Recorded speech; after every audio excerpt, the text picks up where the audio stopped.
Hello બાળ મિત્રો, આજે આપણે ધોરણ 2 ગુજરાતી અધ્યયન સંપુટ જેમાં આપણે પાઠ છે 7મો આ પણ આપણી સાથે રહે છે, જે આપણે એક ભાગ જોઈ લીધો. આજે આપણે બીજો ભાગ જોવાનો છે. ચાલો હવે ચાલુ કરશું આપણે. ચાલો, અહીંયા આપ્યું છે કે આ વાત કોને લાગુ પડે લખો. જેમાં આપેલું છે, આપણે અગાઉ જે શીખ્યા ને વંદા વિશે, ગરોળી વિશે, મચ્છર વિશે, એના જ અહીંયા વાક્યો આપેલા છે અને એના આધારે તમારે જવાબ આપવાનો છે. તો અહીંયા પહેલું આપેલું છે, મારે પાંખો છે પણ મારાથી બહુ ઉડી શકાતું નથી. તો કોણ આવશે? વંદો. ચાલો બીજું, હું બીજાના કાન પાસે જઈને ગીત ગાઉં છું. કોણ આપણા કાન પાસે ગીત ગાય છે? તો કે મચ્છર. મચ્છર ગણગણાટ કરતું હોય ને એટલા માટે. ચાલો નીચે ફૂટર છે, કયો અક્ષર છે? જ્ઞ, જે તમારે આ રીતે લખી દેવાનો છે. ચાલો હવે આગળના પેજે જાશું આપણે. ચાલો આપણને આગળ શું આપેલું છે? મારે 5 આંખો છે. મારે 5 આંખો છે. કોણ આવશે? વંદો. ચોથું, મારે 2 મૂછો છે. એમાંય કોણ આવશે? વંદો. મારી પૂંછડી ચમત્કારિક છે. કોના વિશે આવ્યું હતું આવું? ગરોળી વિશે, જે પોતાની પૂંછડી કાઢી શકે. છઠ્ઠું છે, હું માણસો કરતાં વધુ ઊંચા અવાજો સાંભળી શકું છું. કોણ સાંભળી શકે? મચ્છર. પાણીના ખાબોચિયા, જૂના ટાયર અને અંધારાવાળી જગ્યા મારું ઘર. એમાંય કોણ આવશે? મચ્છર. પાકને નુકસાન કરતા જીવજંતુઓને હું ખાઈ જાઉં છું. 8મું છે, કોણ ખાઈ જાય પાકને નુકસાન કરતા જીવજંતુઓ? વંદો. તો આપણે આગળ શીખેલા હતા ને એના આધારે જવાબ આપવાના હતા. ચાલો આગળ છે, જોડીમાં કામ કરો. આ જંતુઓ વિશે વાંચો અને તેમાંથી એક એક વાત અહીં લખો. તો એમાં તમારી ક્ષમતા છે 10, 2, 1, 10, 5, 2 અને 10, 8, 1. એમાં પહેલું આપણને આપેલું છે વંદો. આપણે વંદા વિશે લખવાનું છે. તો પહેલું વંદાનું આંખ આપેલું છે, આંખ અંગ. આંખ વિશે કહેવાનું છે કે વંદાની આંખ કેવી હતી? તો કે વંદાના મોં પર 2 અને કપાળમાં 3 આંખો હોય છે. પછી આપેલું છે મૂછ. તો ખોરાક શોધવા માટે શિકારીને દૂર રાખવા વંદો મૂછ હલાવે છે. આ મૂછ વિશે હતું. પછી પગ.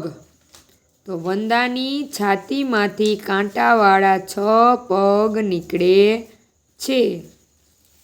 પછી વંદાની પાંખ આપેલી છે. વંદાને પાંખ હોય પણ તે બહુ ઉડી શકે નહીં. ચાલો આગળ છે આપણને ગરોળી. જો મસ્ત મજાની ગરોળી દોરેલી છે. હવે ગરોળીના આપણે અલગ અલગ અંગો વિશે લખવાનું છે. તો ગરોળીની જીભ. તો ગરોળીની જીભ લાંબી અને ચીકણી હોય છે. પછી આપેલા છે પગ. ગરોળીને 4 પગ હોય છે. ત્યારબાદ આપેલી છે ગરોળીની પૂંછડી. ગરોળીની પૂંછડી ચમત્કારિક છે. પછી આપેલું છે ગરોળીની ચામડી. તો ગરોળી ચામડી વડે શ્વાસ લે છે. આ ગરોળી વિશે થઈ ગયું. હવે આપેલું છે મચ્છર. તો પેલું મચ્છરની સૂંઢ આપેલી છે. મચ્છરની સૂંઢમાં 6 સોય હોય છે. પછી આપેલું છે મચ્છરની મૂછ. મૂછોથી તાપ, ઠંડી, ગરમી અને ભેજની ખબર પડે છે. પછી છે મચ્છરના કાન. મચ્છર આપણા કાન પાસે આવીને ગણગણ કરે છે. પછી છે મચ્છરની પાંખ. મચ્છરને લાંબી અને પાતળી પાંખો હોય છે. આ મચ્છર વિશે વાક્ય થઈ ગયા. અહીંયા ગરોળી વિશે અને અહીંયા વંદા વિશે. અને નીચે જો ફૂટર આપેલું છે ઋષિનો રૂ, જે તમારે આ રીતે લખી દેવાનું છે. ચાલો હવે આગળ જોશું આપણે. જો આગળ શું આપેલું જોશું. આગળ આપેલું છે 3-3ના જૂથમાં બેસો. વંદો ગરોળી મચ્છર વિશે ફરીથી વાંચો અને યસ કે નો લખો. તો આપણે વાંચવાના છે એક એક વાક્ય. એમાં પહેલું વાક્ય છે કે વંદો ચામડીથી શ્વાસ લે છે. યસ કે નો? તો નો આવશે. બીજું, ગરોળીની પૂંછડી ફરીથી ઉગે છે. યસ કે નો? તો યસ. પછી ત્રીજું, મચ્છરને વાળ વડે ખતરાની ખબર પડે છે. યસ કે નો? તો યસ. મચ્છર તો દિવાલ પર સડસડાટ ચડી જાય. યસ કે નો? તો નો. વંદાને સૂંઢ હોય છે. યસ કે નો? તો યસ. પછી છઠ્ઠું છે મચ્છર લોહી પીવે, મચ્છરી ઘાસ ખાય. તો યસ કે નો? તો નો. મચ્છર ઘાસ ખાય છે અને મચ્છરી લોહી પીવે છે. ઉલટું છે અહીંયા. ચાલો સાતમું, ગરોળીની જીભ ચીકણી હોય છે. યસ કે નો? તો યસ. પછી આઠમું, બે મચ્છર મૂછ વડે વાત કરે. યસ કે નો? તો યસ. પછી નવમું છે કે વંદાની છાતી ખૂબ મજબૂત હોય છે. યસ કે નો? તો યસ. અને 10મું છે કે મચ્છરને ગંદા પાણીમાં જ રહેવું ગમે છે. તો યસ કે નો? નો. કારણ કે મચ્છરને કેવી વસ્તુ ગમે? તો આપણે આગળ લખેલું હતું કે મચ્છરને ખાબોચિયા, જૂના ટાયર ને અંધારાવાળી જગ્યા ખૂબ ગમે. તો તમને સરસ મજાનું સમજાઈ ગયું હશે. તો ચાલો આપણે આગળ વધશું. જો આગળ શું આપેલું છે કે વંદો, મચ્છર અને ગરોળી બનો. એટલે તમારે આ બનીને અલગ અલગ વાતો કરવાની છે. જો બાળકોને 3-3ના જૂથમાં બેસવા કહો. તેમને વંદો, ગરોળીને અને મચ્છરમાંથી એક એક બનવા કહો. તેઓને વંદો, ગરોળી, મચ્છર બની શું વાતો કરશો તે નક્કી કરવા દો. વારાફરતી તેઓને વર્ગ સમક્ષ આવી એવી વાતો કરાવડાવો. તો આપણને જો એક આપેલું છે, દાખલા તરીકે વંદો. કોઈ વંદો બન્યું હોય તો એને શું બોલવાનું? અય ગરોળી તું જા. પછી ગરોળી બોલશે, ચૂપ, તું ક્યાંથી આવ્યો? આ મારું ઘર છે. તો મચ્છર કહે છે, એ ગરોળી, હું તારી પૂંછડીએ કરડીશ. ગરોળી, તો હું તો પૂંછડી મૂકીને ભાગી જઈશ. તો આ બધાય પોતપોતાનું બોલે છે. આવી રીતે તમારે બોલીને કરવાનું છે. ચાલો આગળ વધશું. જો આગળ શું આપેલું છે કે ચિત્ર દોરતા શીખો. બાળકોને ચિત્ર દોરાવવાનું શરૂ કરતાં પહેલાં આવા પ્રશ્નો પૂછો. એમાં પહેલો પ્રશ્ન છે, ઈયળ દોરવા પહેલાં શું દોરવું પડશે?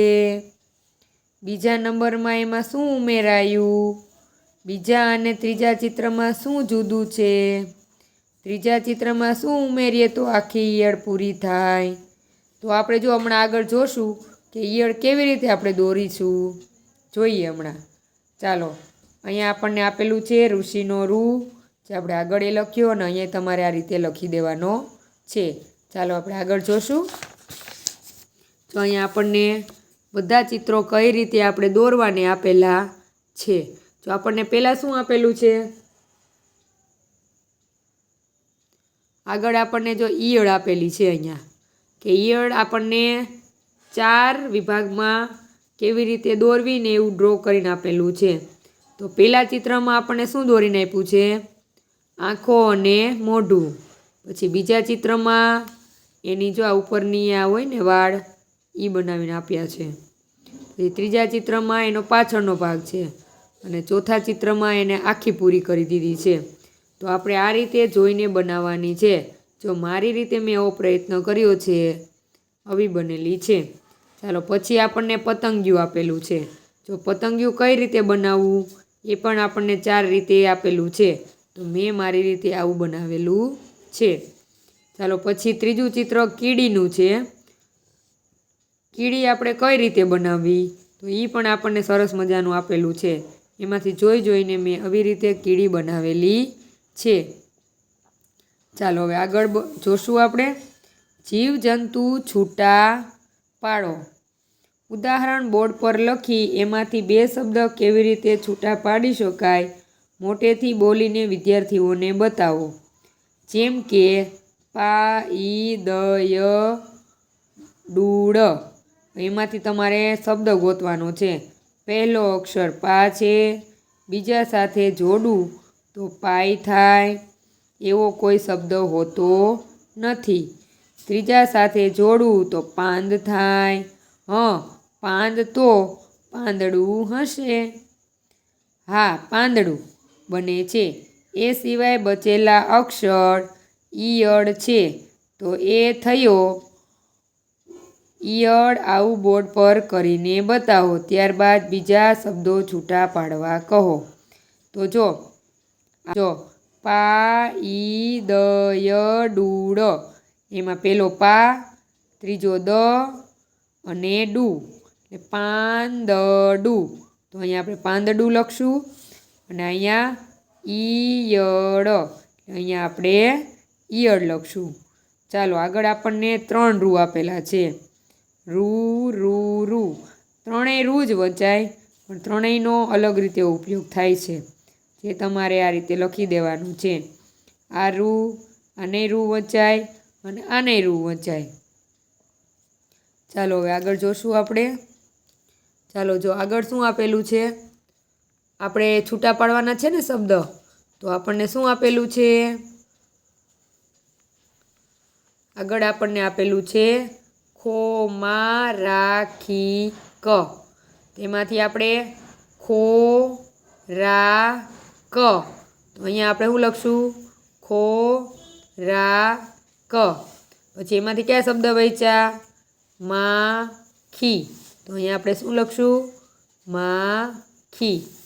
ચાલો બીજું જોશું. દકીરડી શું થશે? દર. તો અહીંયા આપણે દર લખશું અને કીડી તો અહીંયા આપણે કીડી લખશું. ચાલો પછી છે ભીકતરોડિયો. તો શું બનશે? ભીત. કરોડિયો ક્યાં રહે? ભીત ઉપર. ભીત પછી કરોડિયો. તો અહીંયા કરોડિયો લખશું આપણે. એટલે દરેકના નિવાસ સ્થાન અને પોતે આપેલા છે. પછી રવસોડું. તો શું થશે? રસોડું. અહીંયા રસોડું આવશે. પછી વંદો. તો વંદો અહીંયા આવશે. વંદો હોય ને રસોડામાં એટલે. હાલો આગળ છે. તો અહીંયા શું આવશે? ફૂલ. એટલે ફૂલ અહીંયા આવશે. પછી પતંગિયું. પતંગિયું અહીંયા આવશે. પતંગિયું ક્યાં રહે? ફૂલ ઉપર. આગળ મજા.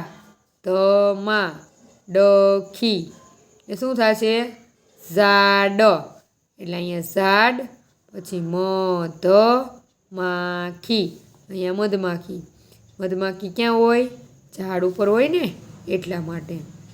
દિવાલ પર હોય અને ઝાડ પર ઉપર પણ હોય. ચાલો પછી દીવાલ. અહીંયા દિવાલ. પછી ગરોળી. તો અહીંયા શું આવશે? ગરોળી. ગરોળી ક્યાં રહે? દિવાલ પર. આ રીતે એમનું નિવાસ સ્થાન અને અલગ અલગ છૂટા પાડવાના હતા. ચાલો આગળ જોશું આપણે.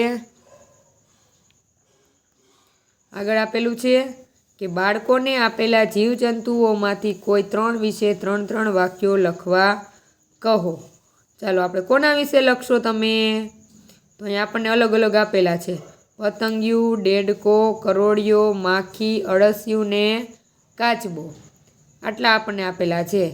એમાંથી આપણે કોઈ 3 વિશે 3 વાક્યો લખવાના છે.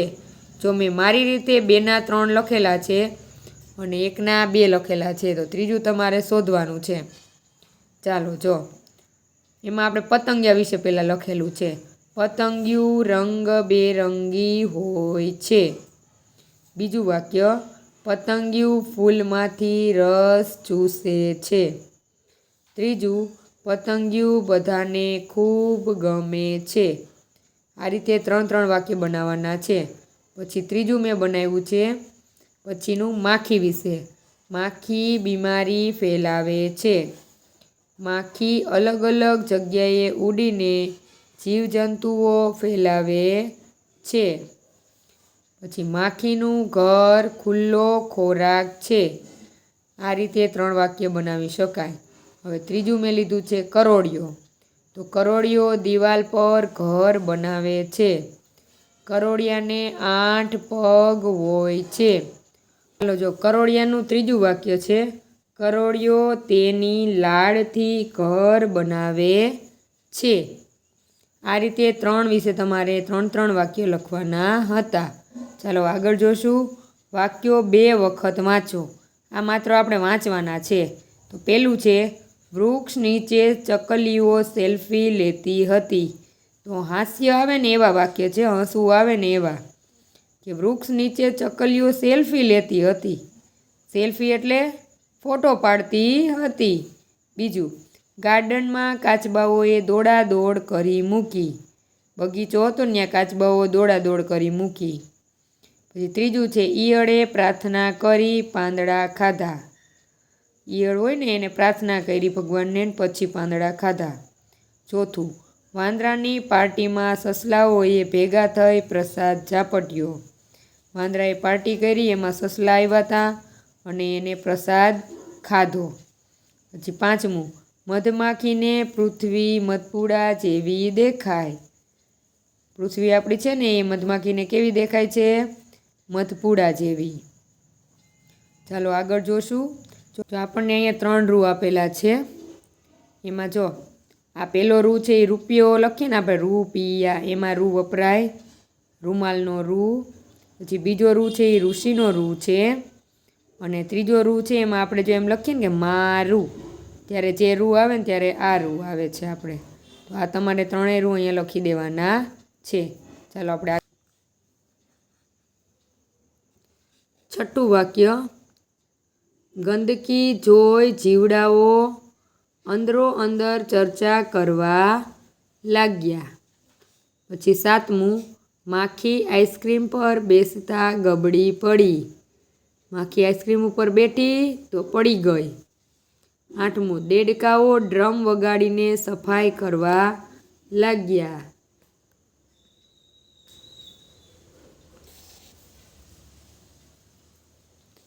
8મું, દેડકાઓ ડ્રમ વગાડીને સફાઈ કરવા લાગ્યા. પછી 9મું, કીડીઓએ ટ્રેનના ડબ્બામાં ઈયળને બેસવાની જગ્યા આપી.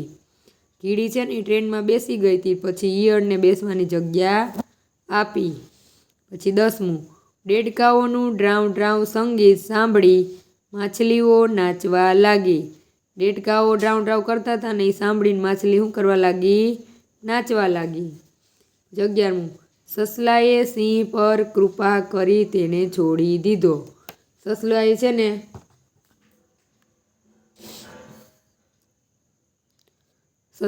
ને સિંહને પકડ્યો તો અને પછી એની ઉપર મહેરબાની કરી, એને દયા આવી, એને છોડી દીધો. સસલું ક્યારેય સિંહને પકડે ના પકડે, પણ આપણે હસવાના શબ્દો છે બધા એટલે. ચાલો 22મું છે, હવે પ્રશ્ન વાંચી એક શબ્દમાં જવાબ લખો. તો શું કહેવા માંગે છે? આપણે જે આગળ વાંચ્યા ને વાક્ય, એના આધારે આપણે આ પ્રશ્નના જવાબ આપવાના છે. તેમાં પહેલો પ્રશ્ન છે, ચકલીઓ ક્યાં સેલ્ફી લેતી હતી? તો તમારે લખવાનું છે વૃક્ષ નીચે. આપણે આગળ વાંચ્યું ને વૃક્ષ નીચે ચકલીઓ સેલ્ફી લેતી હતી.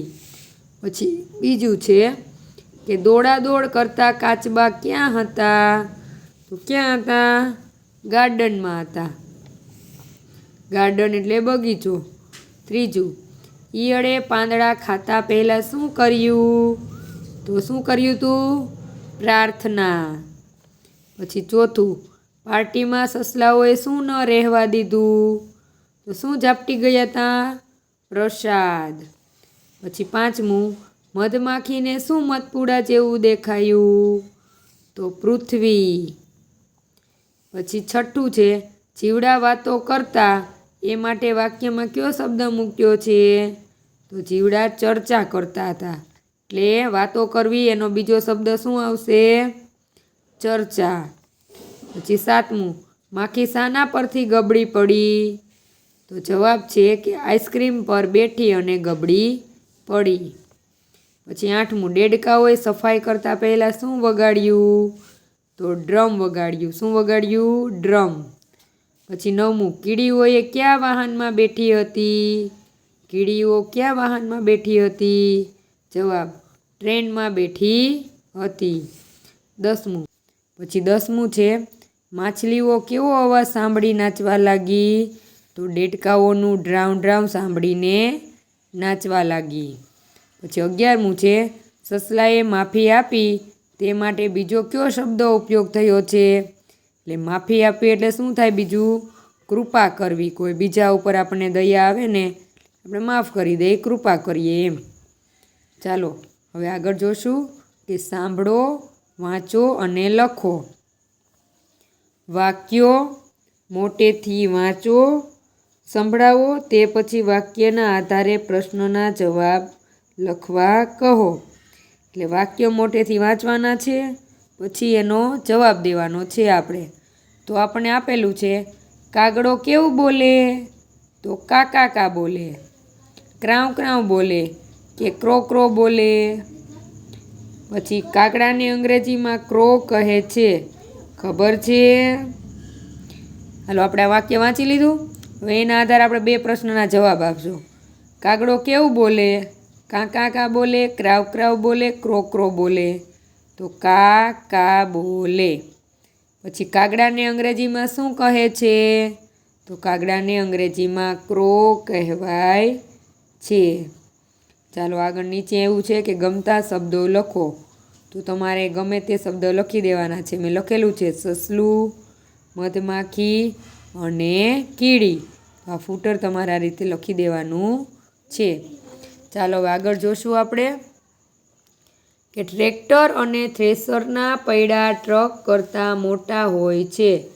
ટ્રેક્ટર અને થ્રેશરના પૈડા કોના કરતાં? ટ્રક કરતાં.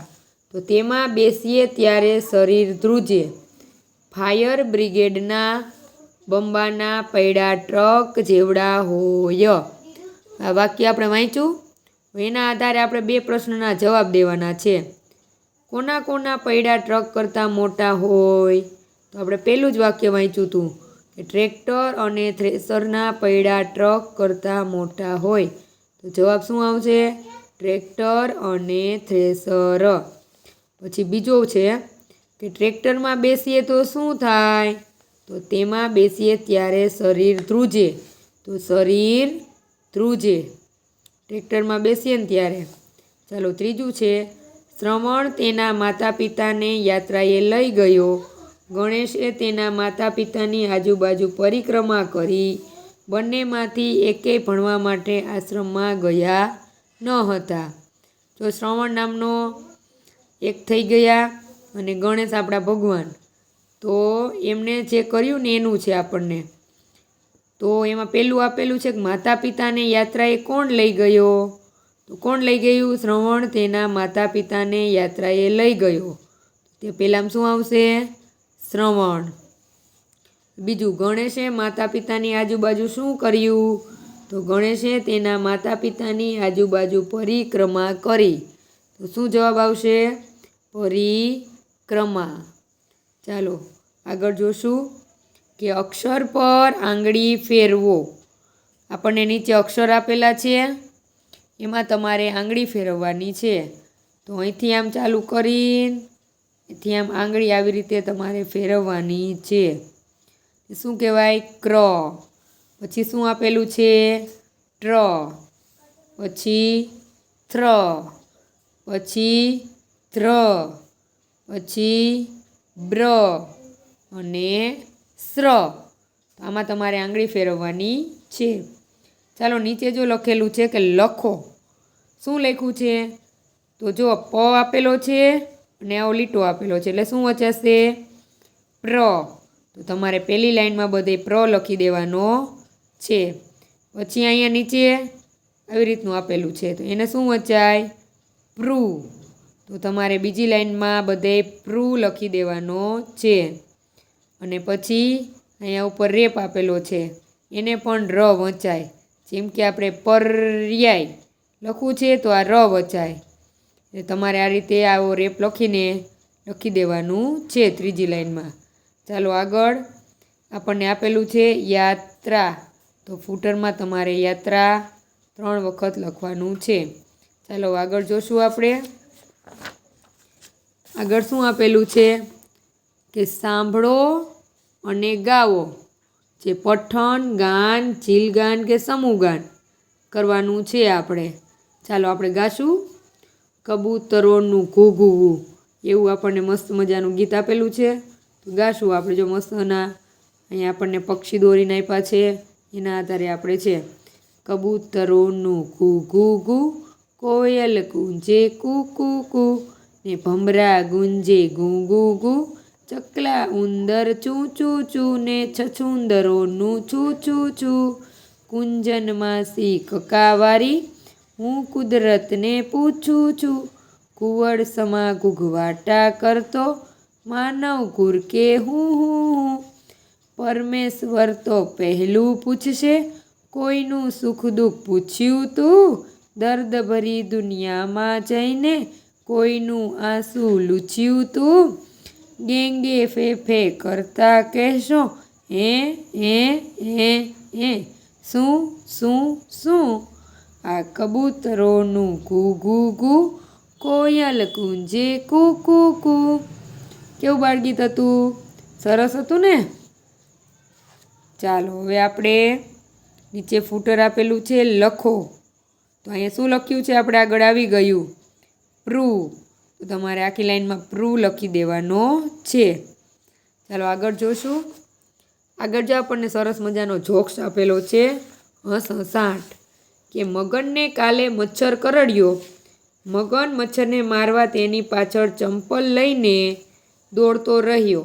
આમ કરતાં કરતાં સવાર થઈ ગઈ પણ મચ્છર મર્યો નહીં. પછી મગને કહ્યું, કંઈ વાંધો નહીં, મારી તો શક્યો નહીં પણ મચ્છરને આખી રાત સૂવા તો ન દીધો ને. હા હા હા, સમજાણું તમને બાળ દોસ્તો? એવું કહેવા માગે છે કે મચ્છરે મગનને કરડ્યો એટલે મગન એને પકડવા આખી રાત દોડાદોડી કરી. પછી મગન એવું કહે છે કે મેં તો એને આખી રાત સૂવા ન દીધો ને, કે પકડાનો ના હોય તો કાંઈ નહીં. પણ મગને એવું ના વિચાર્યું કે હું ન સૂઈ શક્યો એને પકડવામાં એમ. ચાલો હવે ફરી યાદ કરીશું આપણે કે 2 ગીતમાંથી તમને કયું ગીત ગમ્યું? બીજું, નવા જીવજંતુનો પરિચય થયો? વંદો, ગરોળી અને મચ્છરમાંથી કોની માહિતી વધુ ગમી? ચિત્ર દોરવામાં કંઈ મુશ્કેલી પડી? પછી ભેગી થયેલી માહિતીને છૂટી પાડવામાં કોઈ તકલીફ પડી? પતંગિયું અને મચ્છર બનીને તમે કેવી કેવી વાતો કરી? જીવજંતુના મોહરા કેવી રીતે બનાવ્યા? રકારવાળા અક્ષરો ઓળખવામાં કોઈ મુશ્કેલી પડી?